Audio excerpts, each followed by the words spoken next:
Final Fantasy est l'une des plus célèbres sagas du RPG japonais. Pourtant, en plus de 10 années de diffusion, un seul épisode avait été traité dans Retro & Magic, Final Fantasy VI, un titre certes extraordinaire qui méritait bien une émission pour lui tout seul. La série ayant fêté son 30e anniversaire l'année dernière, le temps est venu de retracer son histoire depuis ses humbles débuts sur Famicom jusqu'au blockbuster sorti sur la première PlayStation. Le Retro & Magic d'aujourd'hui reviendra plus spécifiquement sur les 5 premiers épisodes de Final Fantasy, ainsi que sur l'épisode développé pour le marché américain, Final Fantasy Mystic Quest.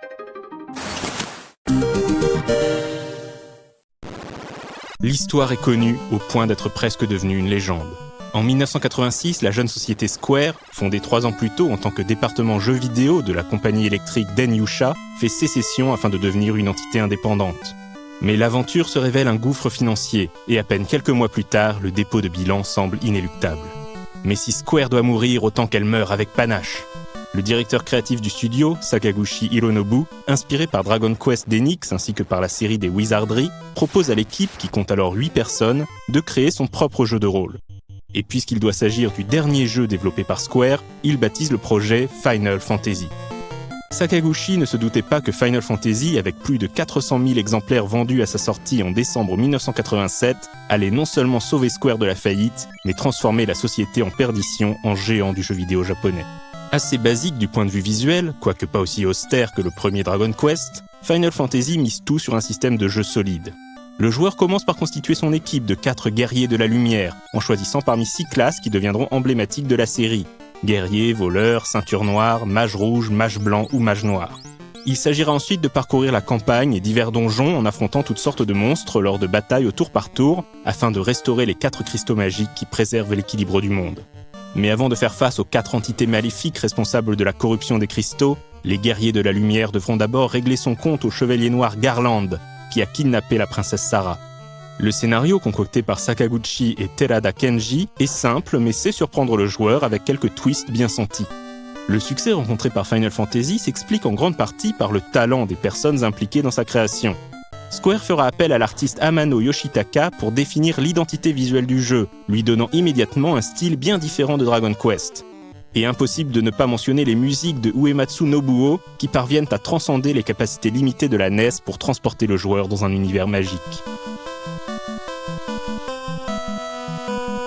Le héros souvent oublié du développement de Final Fantasy, c'est le programmeur du jeu, Nassir Gebeli, qui codera l'intégralité du jeu en seulement 5 mois.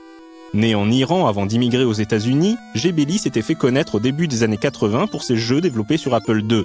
Parti tenter sa chance au Japon, il sympathise avec Sakaguchi et rejoint les rangs de Square. C'est lui, que Sakaguchi n'hésitera pas à qualifier de génie, qui programmera les 3 premiers épisodes de la série ainsi que Secret of Mana quelques années plus tard. Le jeu mettra 3 ans à quitter les frontières de l'archipel, mais sortira finalement aux États-Unis en 1990.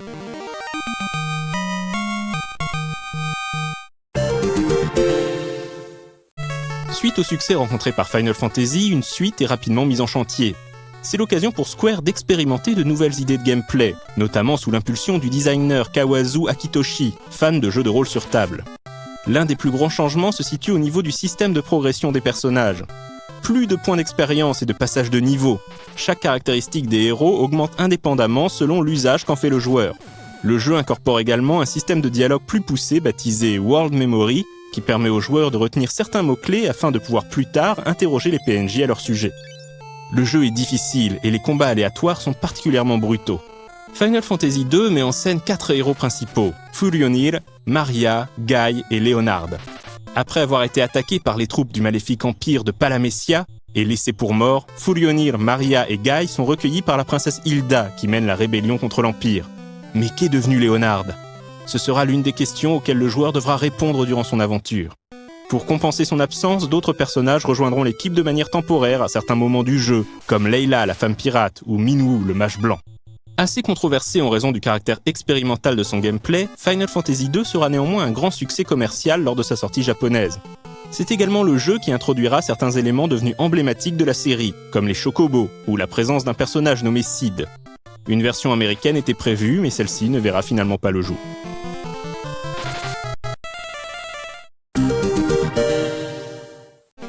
Final Fantasy fait son retour en 1990, toujours sur Famicom, avec un 3e épisode aux airs de retour aux sources.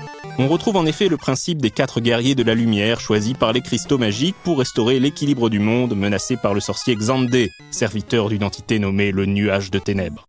Final Fantasy III met également de côté les systèmes expérimentaux de son prédécesseur et renoue notamment avec le système de points d'expérience et de niveau que l'on trouvait dans le premier épisode. Ce qui ne veut pas dire que Final Fantasy III ne propose aucune innovation de gameplay. La principale est sans aucun doute le tout nouveau système de Jobs, qui permet de changer les classes des personnages en cours d'aventure, à la manière du système des vocations du concurrent Dragon Quest. C'est également le premier Final Fantasy où il est possible d'invoquer diverses entités lors des batailles.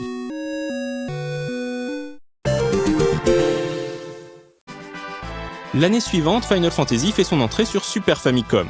Ce 4e épisode, l'un des plus appréciés de la série, est pour beaucoup le véritable acte de naissance de Final Fantasy.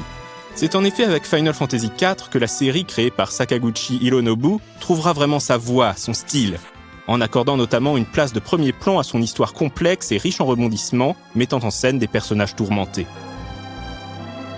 Final Fantasy IV raconte en effet l'histoire de Cécile, un chevalier noir au service du royaume de Baron. Jusque-là loyal sujet du royaume, Cécile commence toutefois à questionner les agissements de son roi lorsque celui-ci lui ordonne de s'emparer par la force des cristaux élémentaires conservés par les nations voisines. Lorsque le roi manipule Cécile afin d'éliminer le peuple des invocateurs, le chevalier noir décide finalement de se rebeller. Il n'est plus possible dans Final Fantasy IV de choisir le job de ses personnages. Chaque membre de l'équipe a une classe et des capacités qui lui sont propres, dictées par son histoire personnelle. La grande innovation du jeu, c'est son système de combat baptisé Active Time Battle, qui brise la monotonie du tour par tour. Alors qu'auparavant chaque personnage attendait bien sagement son tour, les combats se déroulent désormais en semi-temps réel, chacun agissant à intervalles réguliers dictés par son score d'initiative. Final Fantasy IV n'est pas une claque visuelle, mais fait bon usage des possibilités offertes par la 16 bits de Nintendo, avec notamment des graphismes très colorés. Le mode 7 de la Super Nintendo est également mis à contribution lors de l'utilisation des aéronefs, offrant une sensation de vol grisante. Mais ce sont surtout les somptueuses musiques de Uematsu Nobuo qui profitent des capacités accrues du nouveau hardware. Final Fantasy IV sortira également aux États-Unis, quelques mois après sa sortie japonaise. Les épisodes 2 et 3 sur Famicom n'ayant pas fait l'objet d'une traduction, il sera décidé de renommer ce 4e épisode Final Fantasy II pour le territoire américain. Craignant que le jeu s'avère trop ardu pour des joueurs n'ayant connu que le tout premier Final Fantasy, Square décidera également de réduire la difficulté de la version américaine.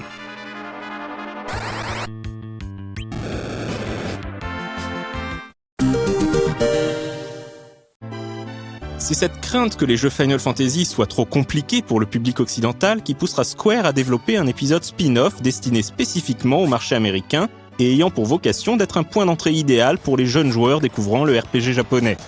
Sorti en 1992 sous le titre Final Fantasy Mystic Quest, le jeu sortira également l'année suivante au Japon sous le titre Final Fantasy USA, puis en Europe sous le nom Mystic Quest Legend.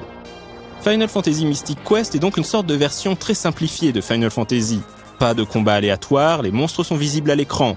Quant à la carte du monde, impossible de l'explorer librement, le joueur ne pouvant que sauter de lieu en lieu. On ne contrôle par ailleurs que 2 personnages, le personnage principal, jeune et fringant héros chargé de sauver les cristaux magiques, etc., et divers alliés que le joueur rencontrera au fur et à mesure de son aventure. Final Fantasy Mystic Quest semble bien simpliste par rapport au reste de la série, mais il faut garder en tête qu'il s'agit d'un épisode pour débutants. Le titre conserve un certain charme, avec notamment de jolies musiques signées Sasai Ryuji et Kawakami Yasuhiro, et quelques chouettes trouvailles visuelles comme les sprites des ennemis qui changent au fur et à mesure que ceux-ci reçoivent des dégâts. On appréciera également l'histoire pleine d'humour qui n'hésite pas à se moquer gentiment des poncifs de Final Fantasy. Le scénariste Fujioka Shihiro travaillera par la suite sur les RPG Mario et Luigi pour Nintendo. Tandis que Final Fantasy Mystic Quest sort aux États-Unis, les joueurs japonais découvrent quant à eux Final Fantasy V. Techniquement plus abouti que le 4e épisode, FF5 est néanmoins une régression sur le plan scénaristique, avec une histoire qui recycle les thèmes des 3 premiers épisodes. Le monde fut autrefois menacé par le sorcier Ex-Gear, mais celui-ci fut scellé par les guerriers de l'aube grâce au pouvoir des cristaux élémentaires. 30 ans plus tard, une force maléfique cherche à détruire les cristaux, et une nouvelle génération de héros, menée par l'aventurier Bartz et la princesse Lena, va devoir faire face aux forces du mal. Ce scénario n'est en soi pas inintéressant, mais est loin d'être aussi passionnant que la quête de rédemption de Cécile, d'autant que les personnages de FF5 semblent assez creux en comparaison du Chevalier Noir. Final Fantasy V se rattrape néanmoins sur le plan du gameplay avec le retour en force du système de jobs, offrant de nombreuses possibilités aux joueurs pour personnaliser son équipe. Le système d'Active Time Battle a également été affiné, et les jauges d'initiative sont désormais visibles à l'écran, permettant aux joueurs d'anticiper les actions des uns et des autres, rendant les combats plus stratégiques. Revers de la médaille, Final Fantasy V est considéré comme l'un des épisodes les plus difficiles de la saga, et cette grande difficulté le privera d'une sortie aux États-Unis. FF5 marque également l'arrivée au sein de l'équipe graphique d'un certain Nomura Tetsuya. D'abord chargé du design des monstres, Nomura deviendra le principal character designer de Final Fantasy à partir des épisodes PlayStation et créera plus tard la série des Kingdom Hearts.